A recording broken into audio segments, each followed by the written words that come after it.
There is a moment, silent and almost invisible, when something inside you simply gets tired of trying to control everything. It's not because you failed.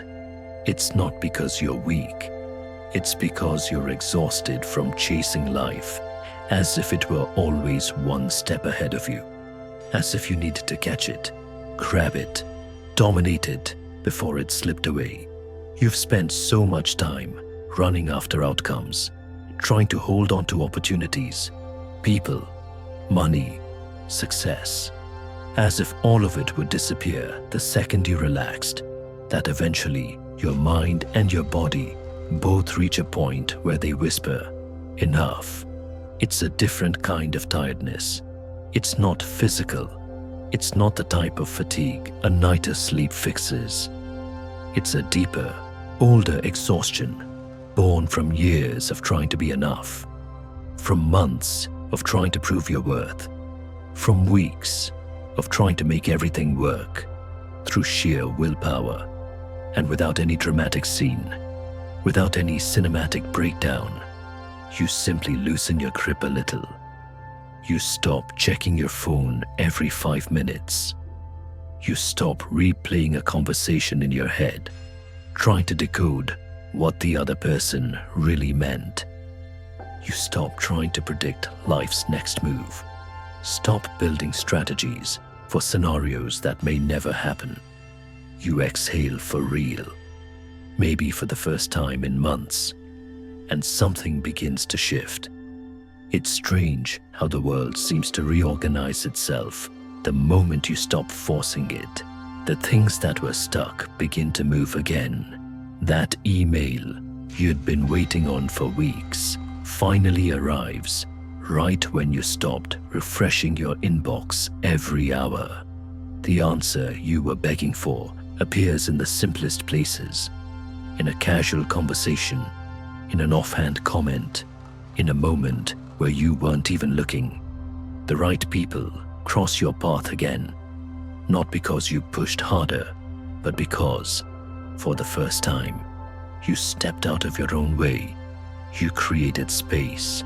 You stopped being so full of expectations, demands, and need that there was finally room for something new to enter.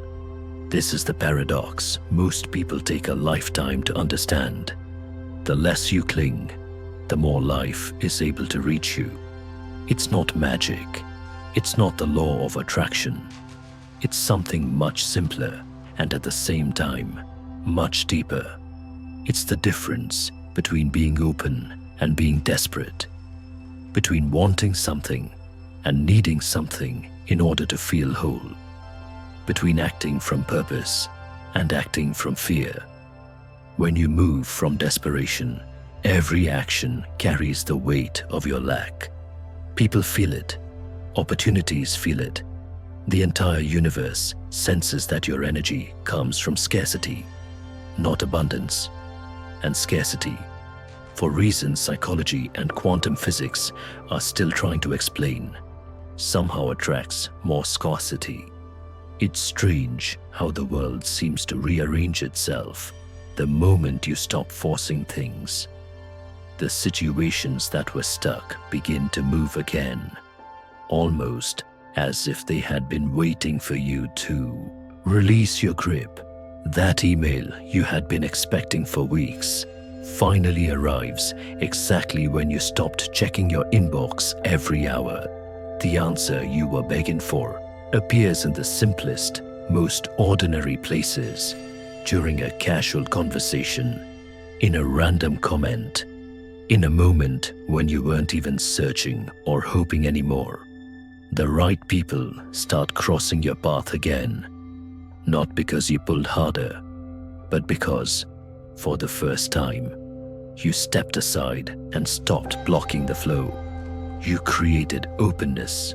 You stopped being so full of expectations, pressure, and need that life finally found enough space to bring something new in. This is the paradox most people spend their entire lives trying to understand. The less you cling, the more life is able to reach you. It's not magic. It's not the law of attraction. It's something much simpler, yet much deeper. It's the difference between being open and being desperate, between wanting something and needing something in order to feel complete, between acting out of purpose and acting out of fear. When you move with desperation, every action you take carries the weight of your lack. People feel it. Opportunities feel it. The entire universe feels that you are acting from a place of scarcity rather than abundance. And scarcity, for reasons psychology and even quantum physics still attempt to explain, tends to attract more scarcity. Most people live in a constant chase mode, waking up already late on the inside, even when the clock says they're on time. There is this ongoing sensation that something is slipping away, that you are wasting time, that if you don't run right now, you'll fall behind forever. They chase love out of fear of ending up alone, afraid that this might be the last chance, worried that after 30 or 40, there won't be anyone else. They chase money out of fear of never having enough, of always being a step behind everyone else, of becoming that person who failed financially. They chase success out of fear of being invisible, of not mattering, of walking through life without leaving any mark at all. And they confuse that constant racing energy with willpower or focus. They think it's discipline, that it's healthy ambition, that it's what separates winners from losers. But if you look closely, if you pause for just 1 second and feel the source of that urgency, you notice something very different. That urgency isn't born from clarity. It's born from fear. Fear of falling behind while everyone else moves ahead. Fear of not being good enough, of not deserving what you want. Fear that if you aren't pushing every second, life will simply collapse in your hands. This fear creates a subtle but constant tension in the body. You wake up already anxious. You go to sleep reviewing everything you still need to do. Every notification on your phone triggers a small rush of adrenaline. Is it the answer? Is it the opportunity? Is it finally going to happen? You end up living entirely in the future, never in the present. The present becomes nothing more than the waiting room, the place where you prepare, where you worry, where you suffer, while what you want hasn't arrived yet. But life is not a broken machine that you need to fix by force. It resembles much more a rhythm. Just like in music, the more tense and rushed you enter, the more you lose the beat. You arrive off tempo, you miss the pauses, and you try to accelerate what only makes sense when it matures slowly. The peace you are searching for doesn't come when you achieve everything. It begins the moment you stop trying to constantly repair the present moment. It begins when you accept that this moment, exactly as it is not an urgent mistake that needs to be fixed. There is a strange psychological trick at the center of this paradox. The famous law of reversed effort, a concept that philosopher Alan Watts popularized, but that had already existed for centuries in Eastern wisdom. The idea is simple. The harder you try to force something that requires naturalness, the further you push it away. The more you try to sleep, the more awake you become. You lie down, stare at the ceiling, repeat to yourself, I need to sleep. I need to sleep. I have to wake up early tomorrow. And every thought makes you more alert, more tense, more distant from rest. The more you try to be confident, the more you notice how insecure you actually feel. You force yourself to speak louder, to hold eye contact, to take up space. Yet inside, there's a voice repeating, I'm faking it. Everyone will notice. this isn't who I really am. The more you try to be happy by force, the more aware you become of your unhappiness. You post the right photos, say the right things, do the activities that happy people do. But there's a growing emptiness inside, an emptiness that expands the more you try to fill it with performance. And the same thing happens with that crush. You try to impress with every word, editing your personality in real time to seem more interesting, cooler, more perfect. Ironically, that effort to impress creates a tension that pushes the person away. The same happens with that job you want so badly that you shake during the interview, talk too much, oversell yourself, and then leave, knowing you looked desperate, even though you were trying to appear confident. The same happens with that idea of success that you push until exhaustion, working 16 hours a day, sacrificing health, relationships, peace of mind, all to reach a goal that when you finally get there, feels empty because you lost yourself along the way. When you enter situations with the energy of, I need this to feel whole, the world hears something entirely different. I don't have, I'm not enough, I don't trust. And that energy almost always pushes away exactly what you're trying to hold on to. It is like trying to grip sand with force. The tighter you squeeze, the faster it slips through your fingers. Michel de Montaigne, a French philosopher from the 16th century, noticed all of this long before it became Twitter threads, before it became Instagram motivational posts, before the whole world began talking about mindfulness and presence. He observed people trapped in an endless loop of worry, desire, disappointment, and more worry. The more they chased the so-called ideal life, the more they felt that nothing was ever enough. They would achieve one thing, and immediately the mind jumped to the next. There was never real satisfaction, only the promise of satisfaction after the next accomplishment. Montaigne understood that it wasn't desire itself that destroyed people's peace, but the desperate way they desired, wanting love, money, recognition, or freedom doesn't imprison you. Believing that without those things, you are only half a person does. Making those things the proof of your worth as a human being does. It's the obsession with the result that creates the feeling that everything is out of control. It's the rigid attachment to a single scenario, a single version of happiness that turns the journey into constant suffering, because life almost never follows the script you wrote in your head. Meanwhile, the people who learn to observe life with a little more distance, with curiosity instead of fixation, with interest instead of desperation, discovered something simple. You can live well even without holding everything together with both hands. You can want things without making them your identity. You can work hard without turning every small mistake into evidence of personal failure. You can love someone without making that person your only source of happiness and validation. Imagine you are standing in the middle of a river.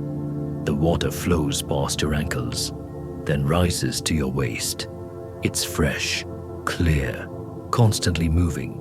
You look at it and think, if I don't hold on to this right now, I'll lose it.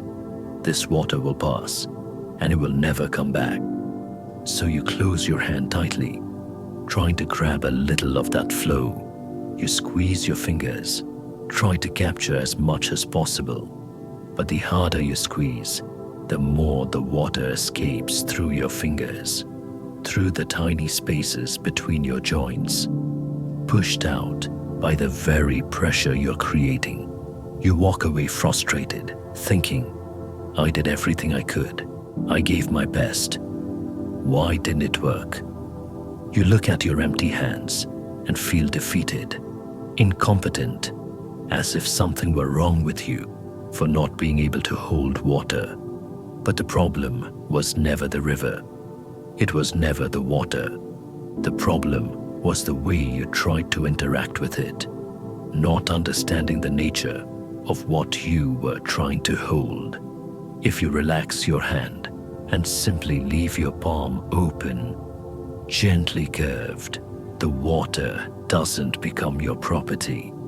It doesn't stay there forever, but it rests in your hand for a while, long enough to be felt, to wet your skin, to reflect the sunlight. And when it slips away, it isn't a loss. It's only the natural flow of things. That's what letting go does. It doesn't turn life into something you control, but into something you know how to relate to. It doesn't make you the owner of anything, but it teaches you to appreciate everything while it's present, without the constant pain of trying to prevent things from changing. Letting go is not about stopping effort. This is the mistake many people make when they hear the word detachment. They assume it means not caring, having no ambition, becoming a passive person who simply accepts everything. But that's not it. It's about stopping the kind of effort that comes from lack.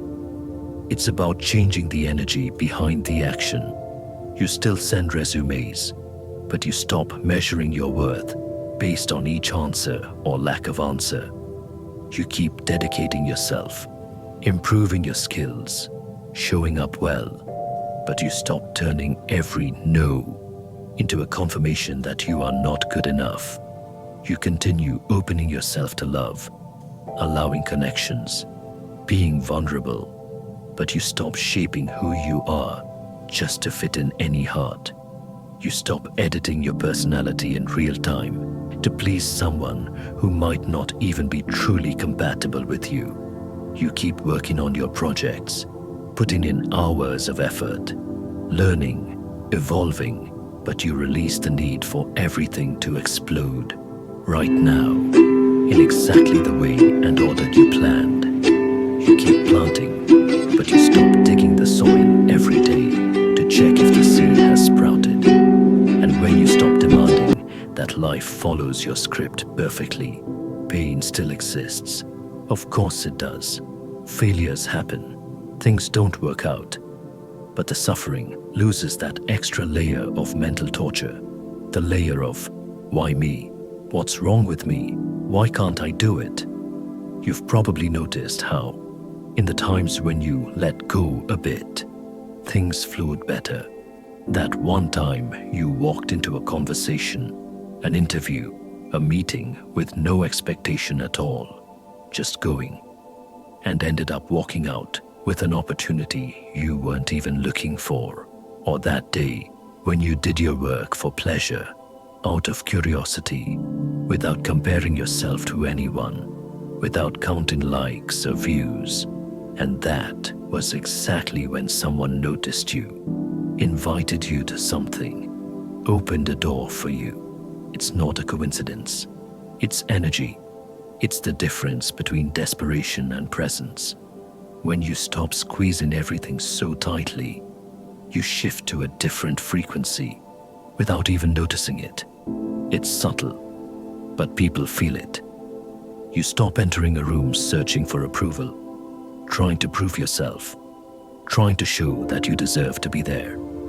Instead, you begin to enter bringing presence, the real version of who you are, without heavy masks, without exhausting performance. You stop editing your personality in real time to please everyone. Stop calculating every word before speaking.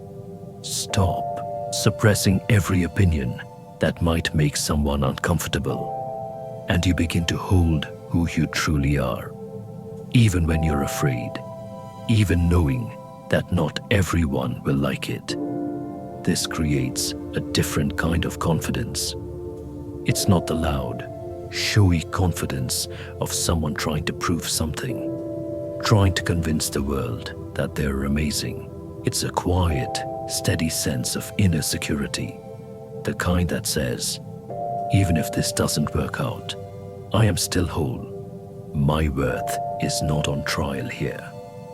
And this type of energy is magnetic. People feel more comfortable around someone who isn't trying to grip them, impress them, or control the conversation. Opportunities arrive more softly for those who don't turn them into life or death situations. Money flows more naturally to those who don't make it their only proof of personal value or their single measurement of success. Less desperation, more space. And in that space, new things finally have room to grow. One of the reasons letting go is so difficult is because our brain is addicted to certainty, even when that certainty hurts, even when it becomes a prison. This is why so many people stay in relationships that have already ended on the inside, where there is no more love, only habit, where there is no more growth, only repetition, but there is certainty. You know what to expect. You recognize that kind of pain. It's familiar. It's why so many people stay in jobs that drain their soul, that take all their energy, that make them feel small and without purpose. But there is certainty, a predictable salary, a known routine, financial safety, even if it costs your mental health. It's why so many people stay stuck in old versions of themselves that no longer make sense.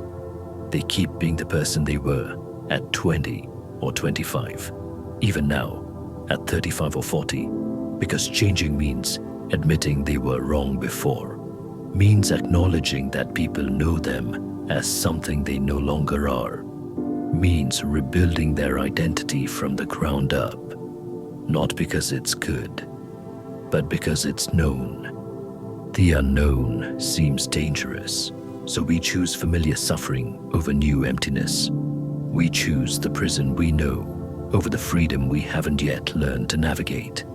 But the paradox is this: the very things you say you want, the real relationship, the meaningful work, the version of yourself that is aligned with who you are today, all live in the unknown.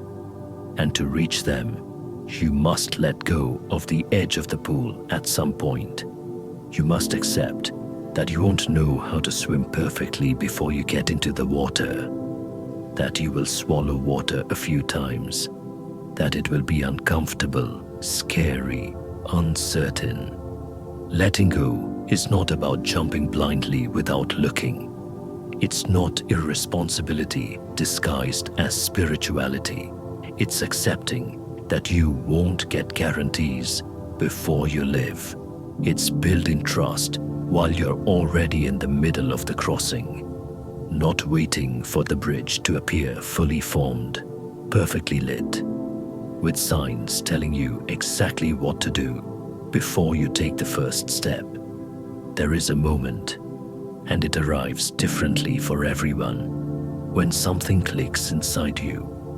You realize that much of the weight you carried did not come from life itself, but from the constant effort to control everything, controlling how people see you, controlling how long each thing will take, controlling whether it will work or not, controlling every variable, every possibility, every future scenario.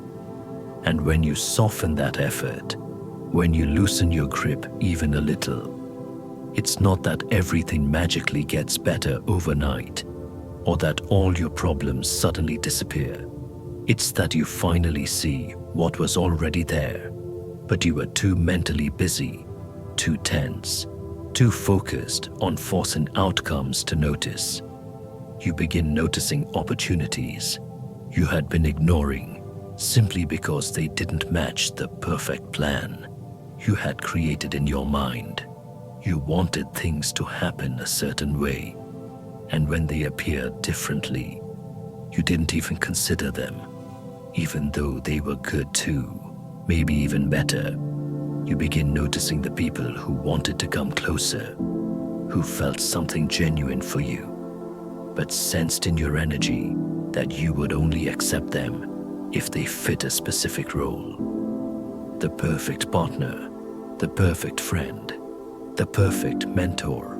And they pulled away, not because they didn't care, but because they didn't want to become a role. They wanted to be themselves.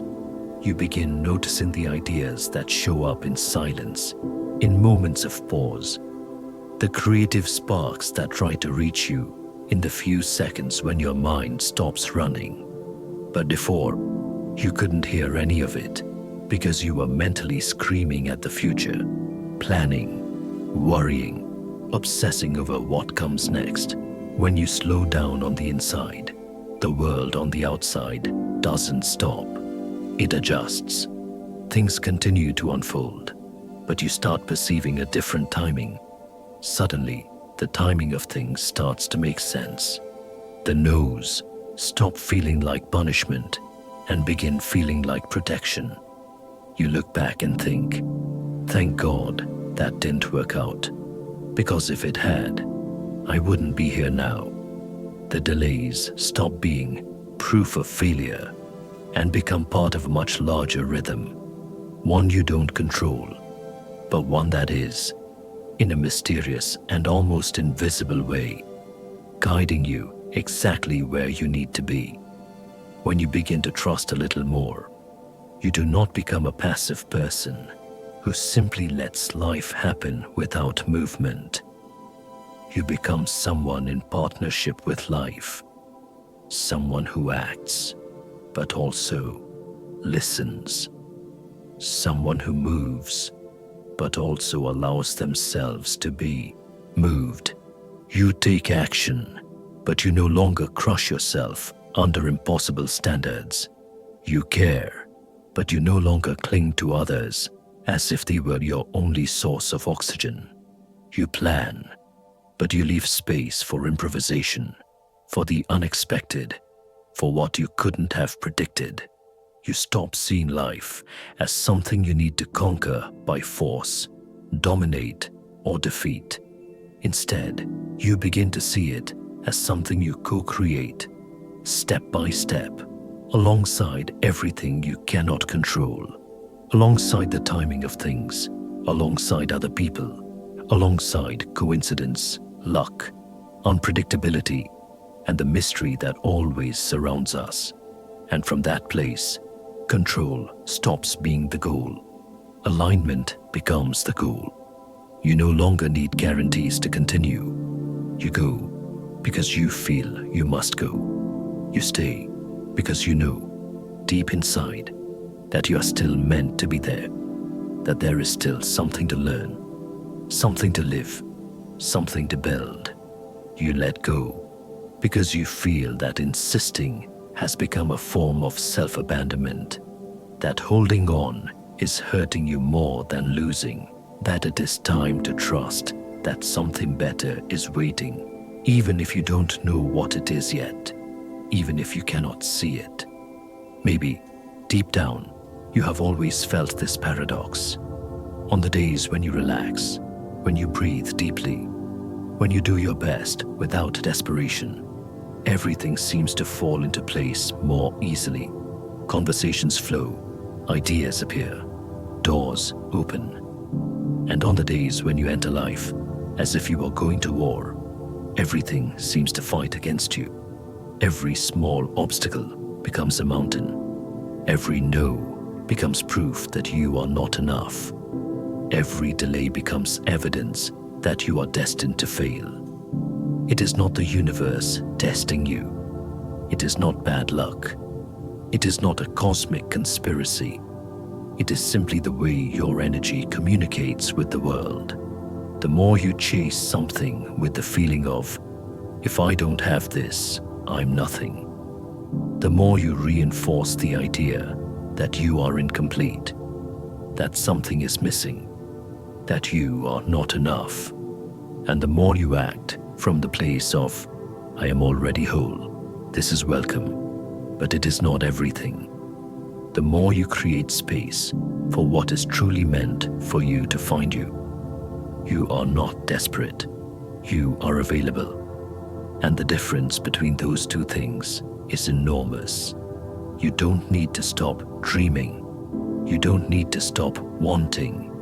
You don't need to become someone without ambition, without desire, without drive.